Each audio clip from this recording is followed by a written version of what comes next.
এই ভবনের শুরুতে অনিয়ম হচ্ছে, আমরা এলাকাবাসী মিলে বাধা দিই। কিছু লোকের ইয়েতে আমরা করতে পারছি না, আমরা বাধা দিই, তারা দু একজনে এটা ছাইড়া দেয়। কন্ট্রাক্টারে কাজ করে, কন্ট্রাক্টারে বারবার বাধা দেওয়ার পর আমরা পারি নাই। এখন ভবন করার শেষ মুহূর্তে এই 100-র উপরে ফাটল দিছে। এটা নিয়ে আমরা এলাকাবাসী মিলা সকলে মিলা এমপি সাহেবের মহোদয়ের গেছি। এমপি সাহেব আমাদেরকে বলছে, তোমাদের এলাকার ভবন তোমরা সুন্দরভাবে কাজটা করে রাখবা। মহোদয় দুইবার দুইটা ওয়াল ভেঙে করে, তারপরও ওই ওয়ালগুলি আবার ফাটল দেয়, আবার ভেঙে করে, আবার ফাটল দেয়।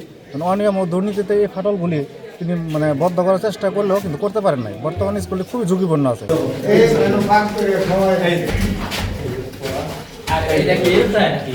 শুরু থেকে এই কাজটা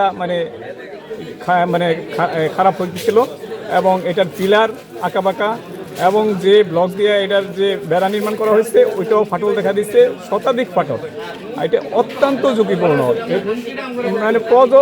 পরবর্তী প্রজন্মের জন্য তো ঝুঁকিপূর্ণ 100%, আমাদের জন্য ঝুঁকিপূর্ণ হয়ে দাঁড়াইছে। নিম্নমানের সামগ্রী দিয়ে কাজ করেছে, যার জন্য এটাতে প্রায় 100-র উপরে ফাটল দেখা গেছে।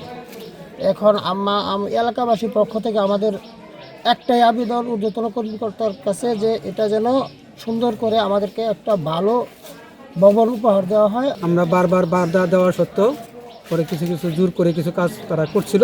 পরে শেষ মুহূর্তে আমি উপজেলা শিক্ষা অফিসার মহোদয়কে লিখিত দেই, ইঞ্জিনিয়ার প্রকৌশলীকে আমরা লিখিত দেই এবং নির্বাহী অফিসারকে মহোদয়কে আমরা লিখিত প্রদান করি।